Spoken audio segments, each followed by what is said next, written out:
Hello guys, welcome to our channel. This is Teja. ప్రస్తుతం మనతో పాటు సోషల్ యాక్టివిస్ట్ కృష్ణకుమారి గారు. నమస్తే మేడం. నమస్తే. సో చాలా రోజుల తర్వాత కోడికత్తి శ్రీను లాయర్ మిస్ అయ్యాడని చెప్పేసి ఒక వార్త వెలుగులోకి వచ్చింది. సో నిజానికి వాళ్ళ ఫ్యామిలీ మెంబర్స్ కూడా వచ్చారు బయటికి.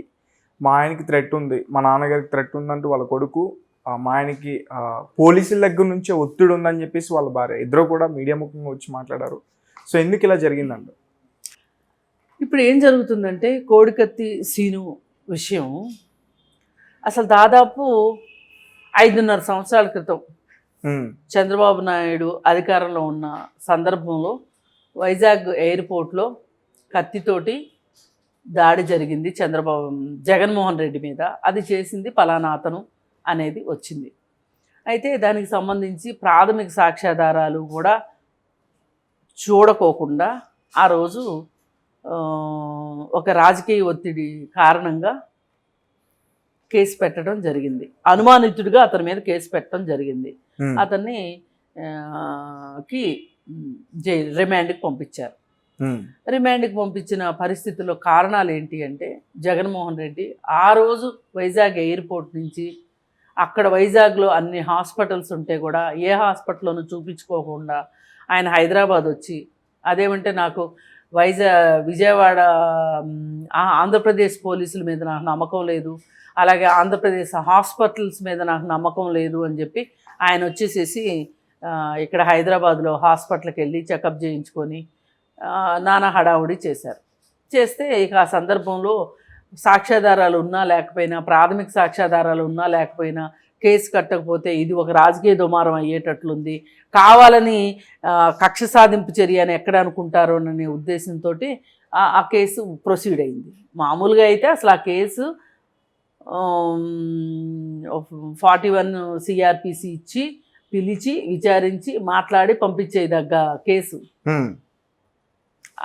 కానీ పెట్టారు. బాగుంది. అతన్ని జైలుకి పంపించారు. అతని వెనకమాల ఎవరో ఉన్నారు, వాళ్ళే చేయించారన్నారు, అవన్నీ అలా ఉంది. అయిపోయిన తర్వాత ఎలక్షన్స్ వచ్చాయి. ఈ సానుభూతితోటి ఆయన గెలవటం కూడా జరిగింది. గెలిచిన తర్వాత కూడా ఆ కేసు అతిగతి లేదు. ఒక 3 సంవత్సరాలు అందరూ మర్చిపోయారు, అసలు లిటరల్గా మర్చిపోయారు. ఎవరికేం గుర్తుంటుంది? అసలు ఆయన జైల్లో ఉన్నాడా కోడికత్తి సీను, అతను బయటకు వచ్చాడో ఎవరికి తెలుస్తుంది? హఠాత్తుగా ఒకరోజు మీడియాలో వచ్చింది ఏంటి అంటే, కోడికత్తి సీను తల్లి అన్న జగన్మోహన్ రెడ్డి కోసం వచ్చారు, మాట్లాడాలని వచ్చారు అని. ఏంటి అంటే, మీరంట ఒక్కసారి కోర్టుకు వెళ్ళి సాక్ష్యం చెప్తే మా అబ్బాయికి బెయిల్ వస్తుందంట, మా అబ్బాయి కొంచెం బెయిల్ వచ్చేటట్లు చెయ్యండి, మీకోసం మీ గురించే కదా మా అబ్బాయి జైలుకి వెళ్ళింది, మా అబ్బాయి అపరాధి అయితే శిక్ష పడుతుంది, దాన్ని మేమేం కాదనట్ల, బెయిలు మా అబ్బాయి హక్కు కదా అని చెప్పి వాళ్ళు వెళ్ళారు. వెళ్తే వాళ్ళకి ములాఖత్తు ఇవ్వలా, జగన్మోహన్ రెడ్డి ఇవ్వలా, కలవటానికి ఇష్టపడలా, కలవలా. అయితే తర్వాత ఇది వార్తల్లో వచ్చిన నేపథ్యంలో రాజకీయ నాయకులు మాట్లాడారు, నాలాంటి సోషల్ యాక్టివిస్టులు మాట్లాడారు. ఏమీ లేదు, అలా అతను జైల్లో మగ్గిపోతా ఉన్నాడు, బెయిల్ కూడా లేకుండా. ఇలా జరుగుతుంటే ఒకరోజు చంద్రబాబు నాయుడు కేసు వచ్చింది. ఆయన అరెస్ట్ చేసి ఆయన రాజమండ్రి జైల్లో పెట్టారు. పెట్టిన సందర్భంగా ఈయన ఒక ప్రెస్ మీట్ పెట్టి, జగన్మోహన్ రెడ్డి జైలు జీవితం ఎంత కష్టంగా ఉంటుంది, జైలు ఎంత బాధాకరం, అక్కడ ఎన్ని కష్టాలు ఉంటాయి, ఇలా రకరకాలు జైలు జీవితం గురించి అసలు ఎవరైనా జైలుకి వెళ్తే తెలుస్తుంది ఆ బాధ ఏంటో. అంటే చంద్రబాబు నాయుడు ఏదో ఈయన్నే జైలుకి పంపించినట్టు, ఆయనే జైలుకి పంపించినట్టు, అందుకోసం అని చెప్పి ఇప్పుడు ఆయన జైలుకి పంపిస్తే జైల్లో ఉన్నావు కదా, అసలు జైలు అంటే ఏంటో నీకు అర్థమైందా అని సవాల్ విసిరినట్టుంది తప్పితే వేరే రకంగా లేదు. అసలు ఆ ప్రెస్ మీట్కి అర్థమే లేదు. అసలు మామూలుగా అయితే ప్రెస్ మీట్లు పెట్టడు, ప్రజల సమస్యల గురించి కానీ లేకపోతే తను తీసుకున్న నిర్ణయాల గురించి కానీ అభివృద్ధి కార్యక్రమాల గురించి పెద్దగా ప్రెస్ మీట్లు పెట్టడం. కానీ ఈ విషయం గురించి అయితే ప్రెస్ మీట్ పెట్టి అసలు ఎవరిని ఉద్దేశించి అన్నాడు ఏంటి అనేది చూసిన వాళ్ళకి అర్థమైపోతుంది. కానీ మరి ఇదే ఇంకొక వ్యక్తి, తనలాంటి వ్యక్తే, తనకంటే చిన్నోడు కోడికత్తి సీను జైల్లో ఉన్నాడు, బెయిల్ రాలా. రిమాండ్ ఖైదీగా ఉన్నాడు. 5 ఏళ్ళ నుంచి మగ్గుపోతున్నాడు. 5.5 ఏళ్ళు ఇప్పటికి. మరి అతను అడుగుతుంది ఏంటి, ఒక్కసారి మీరు కోర్టుకు వెళ్ళి మీరు అతన్ని గుర్తుపట్టండి. గుర్తుపట్టలేకపోతే ఇప్పుడు నేను గుర్తుపట్టలేకపోతున్నాను, ఘటన జరిగి చాలా రోజులైంది అని ఏదో ఒకటి చెప్తే మీ వాంగ్మూలాన్ని బట్టి అతనికి బెయిల్ ఇవ్వాలా అక్కర్లేదా, లేకపోతే అక్కడనే శిక్ష ఖరారు చేయాలన్నా, ఏదో ఒకటి జరుగుతుంది కదా. దాని ప్రొసీడింగ్ చట్టం పని తన పని తాను చేసుకుపోతుంది కదా. ఆ పని చెయ్యవు, వెళ్ళవు కోర్టుకి. అయితే ఇప్పుడు వాళ్ళ అమ్మ వాళ్ళ అన్నయ్య వాళ్ళు అడుగుతున్నారు గట్టిగా, ఏమని, మీరు రండి కోర్టుకి వచ్చి చెప్పండి, మా అబ్బాయికి మా స్వేచ్ఛ వాయువులు ప్రసాదించండి, స్వేచ్ఛగా బతికే హక్కు మా అబ్బాయికి ఉంది అని చెప్పి వాళ్ళు అడుగుతున్నారు. అడుగుతూ ఇంక మొన్న మరీ ముదిరిపోయి అసలు జగన్మోహన్ రెడ్డి వినట్లేదని చెప్పి ఈయన లండన్ వెళ్ళడానికి తిరిగి దొరుకుతుంది. పార్టీ పనులన్నీ చేసుకుంటానికి, అధికారానికి సంబంధించిన పనులు చేసుకుంటానికి వీలవుతుంది. ఇసుక దందాలో వచ్చే డబ్బులు లెక్కేసుకుని గల్లాపెట్టలో వేసుకోవడానికి టైం దొరుకుతుంది. లిక్కర్ దందాలో డబ్బులు గల్లాపెట్టలో వేసుకోవడానికి టైం దొరుకుతుంది. ప్రభుత్వ ఖజానా కొంత, తనకు సొంత ఖజానా కొంత వేసుకోవడం, అన్ని పనులు బాగానే జరుగుతున్నాయి. మరి ఇన్ని జరిగే నువ్వు 1 గంట టైం తీసుకొని నువ్వు కోర్టుకి ఎందుకు వెళ్ళవు? ఈ విషయం వాళ్ళు పదే పదే పదే ప్రశ్నిస్తున్నారు. ఆ కుటుంబమే ప్రశ్నిస్తుంది, పౌర సమాజం కూడా ప్రశ్నిస్తుంది. కానీ ఈ మొత్తానికి కారణం అతని లాయరు అని వాళ్ళు నమ్ముతున్నారు. వీళ్ళు అమాయకులు, చదువు సంధ్య లేనోళ్ళు, వీళ్ళకి ఏమీ తెలియదు, పక్క ఊరికి దారి తెలియదు. అసలు వీళ్ళంతా నడిపిస్తుంది ఆ లాయరే, సలీం లాయరే చేస్తున్నాడు ఇదంతా. అందుకని చెప్పి లాయర్ మీద కోపం వచ్చి ఆ లాయర్ని బెదిరిద్దామని చెప్పి తీసుకెళ్ళినట్టున్నారు. తీసుకెళ్ళి మరి ఏం బెదిరించారో ఏమో, లాయర్ భార్య వీళ్ళందరూ కూడా మళ్ళీ బయటకు వచ్చి మా ఆయన కనిపించట్లేదని లబోదిబోమని వాళ్ళు మొదలెట్టారు. మొదలెట్టేసరికి అర్థమైపోయింది, ఓహో దీని వెనక లాయర్ ఉన్నాడని మనం లాయర్ని పట్టుకున్నాము, కానీ వాళ్ళు మళ్ళీ ప్రెస్ ముందుకు వెళ్ళారు, మనకు పరుగు పోద్ది అని ఏమన్నా ఆలోచిస్తారా, ఇవన్నీ మాకేం దులుపుకుని వెళ్ళిపోతారా అనేది తెలీదు.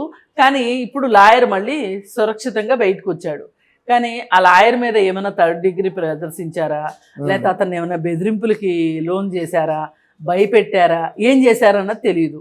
ఇప్పుడు యథావిధిగా అతను కేసు నడుపుతాడా, కోడికత్తి సీన్ కేసు, లేదు అంటే భయపడిపోయి చేతులు ఎత్తేస్తాడా? ఏముంది, ఆయన ఎత్తేస్తే ఇంకో లాయర్ వస్తాడు. లాయర్లకేమి, ఇప్పుడు సత్యంబాబు కేసు ఉంది, ఆయేషా మీరా కేసులో అంతా లాయర్లే నడిపారు. లాయర్లు సోషల్ యాక్టివిస్టులే నడిపారు ఆ కేసుని. నడిపి సత్యంబాబు నిర్దోషి అని పాపం ఆయేషా మీరా తల్లి కూడా అంది. సోషల్ యాక్టివిస్టులు బోల్డ్ మంది గట్టిగా పట్టుబట్టారు ఆ రోజు. లాయర్ సుబ్బారావు గారని నాకు కూడా తెలిసిన ఆయన పట్టుబట్టి సత్యంబాబుని విడిపించడంలో సఫలీకృతుడయ్యాడు, అతను నిర్దోషి అని. ఇప్పుడు ఏ వ్యక్తినైనా మీరు నిర్బంధించినప్పుడు 1 రోజు నిర్బంధించారు, 2 రోజులు నిర్బంధించారు, లేదు అనుకుంటే 1 నెల నిర్బంధించారు, అన్యాయం అకారణంగా నిర్బంధించిన 1 నెల రోజులు అంటే పెద్ద పోయేదేమీ లేదు, జీవితంలో నష్టపోయేదేమీ ఉండదు. కాకపోతే ఆ బాధ ఉంటుంది, నేనేం కాదని అనట్లా. కానీ 5 ఏళ్ళు 5.5 ఏళ్ళు ఒక వ్యక్తిని ఉంచటము అంటే అతని జీవితం మొత్తాన్ని మీరు నరకప్రాయం చేసినట్టే కదా. కానీ కోర్టు కూడా సీరియస్ యాక్షన్ తీసుకోవాలి కదా మేడం. కోర్టుకి చెప్పగలిగే వాళ్ళు ఎవరు? కోర్టుని ఇన్ఫ్లుయెన్స్ చేస్తుంది ఎవరు?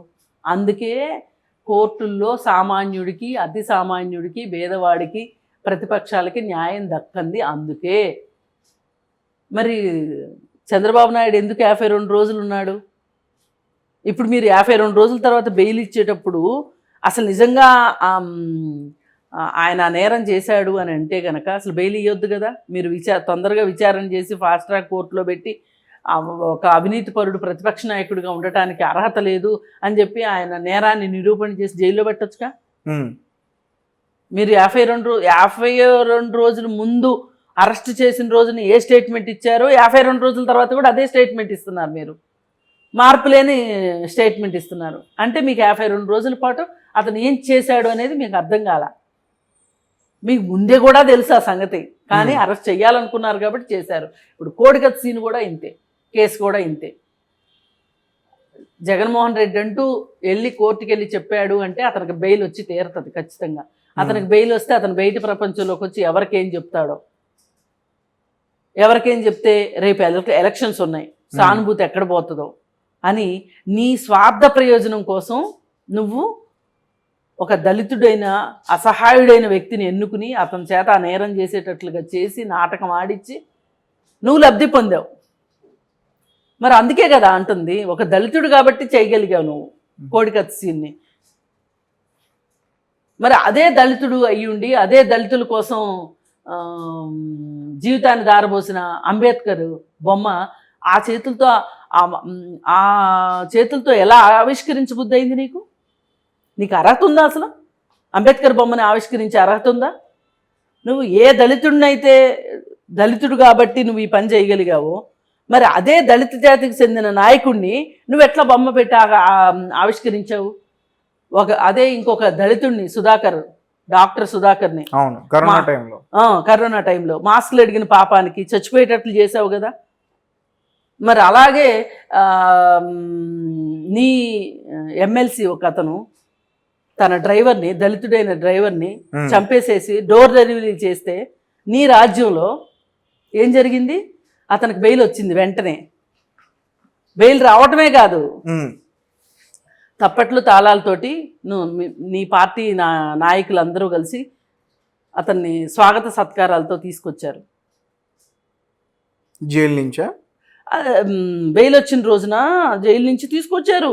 ఓకే, తీసుకొచ్చి ఆయన ఏదో పెద్ద అంతర్జాతీయ స్థాయి పతాకాలు ఏవో దేశానికి సంపాదించి పెట్టినట్టు, లేదు అనుకుంటే ఆయన ఏదో వీర జవాన్ అయితే వీర మరణం పొందినోడిని తీసుకొచ్చారు తప్పితే అతను ఒక వ్యక్తిని హత్య చేశాడు, ఆ హత్య చేసిన వ్యక్తిని ధైర్యంగా తీసుకెళ్ళి ఆ కుటుంబం దగ్గర డోర్ డెలివరీ చేశాడు అనే ఒక భయము భక్తి లేని వాడికి ఆ విధమైన సత్కారాలా? మరి దళితుల మీద ఈ విధమైన దాడులు చేసిన నువ్వు ఒక దళితులకి పూజ్యనీయమైన వ్యక్తిని, అంబేద్కర్ విగ్రహాన్ని ఆవిష్కరించే హక్కు నీకుందా? ఇవన్నీ కూడా మాట్లాడుకోవాలి కదా. పైగా ఆ దళితులకి ఎవరైతే బాసటగా ఉంటారో వాళ్ళని కూడా నిలబడినివ్వట్లేదు కదా. ఇప్పుడు ఆ లాయర్ నిర్బంధించింది ఎందుకు? కనిపించకుండా పోయింది ఎందుకు? ఆయన ఏమన్నా సరదాగా ఏమన్నా షికారెళ్ళి వచ్చాడా ఆ లాయరు? లేదంటే విహారయాత్రలకు ఏమైనా వెళ్ళొచ్చాడా? వెళ్తే అడావిళ్ళు అబోదిబోమని ఎందుకంటది? అందుకని ఇప్పుడు ఆ లాయర్ని బెదిరించడం ద్వారా ఈ కేసుని 4 రోజులు అంటే ఇంకో లాయర్కి ఈ కేసు వెళ్ళి ఆ లాయర్ ఆ కేసును ప్రొసీడ్ అయ్యి ఇవన్నీ అయ్యేసరికి పుణ్యకాలం కాస్త గడిచిపోతుంది, నీ ఎన్నికలు వచ్చేసేస్తాయి, నీ ఎన్నికలు అయిపోతాయి. అదే కోడికత్తి శ్రీను బయటకు వచ్చే ఛాన్సెస్ అయితే లేవు. ఈయన వెళ్ళాలండి కోర్టుకి, ఈయన వెళ్తే నాకు బెయిల్ రాదు అంతే. ఎవరైతే అతను నిందితుడు, ఇతను బాధితుడు వెళ్ళి చెప్పుకోవాలి కోర్టుకు వెళ్ళి, మొర్రో నాకు ఇట్లా దెబ్బ తగిలింది, ఈ విషయం నన్ను పొడిచాడు అని చెప్పాలి. చెప్తే అతనికి బెయిల్ ఇవ్వద్దో నిర్ణయించుకుంటారు. ఇప్పుడు చట్ట ప్రకారం అతనికి బెయిల్ ఇవ్వడానికి కుదరదు అంటే ఓకే, కానీ నువ్వు వెళ్ళి సాక్ష్యం చెప్పకపోవటం వల్ల కదా కోర్టు అడుగుతుంది కదా, నువ్వు ఒక్కసారి రావయ్యా బాబు పెళ్లి కొడక అని అడుగుతుంది. మరి రావట్లేదు, వెళ్ళడానికి ఏంటి నీకు బాధ? నీ రహస్యాలేవో బట్టబయలైపోతాయి, అంతే కదా.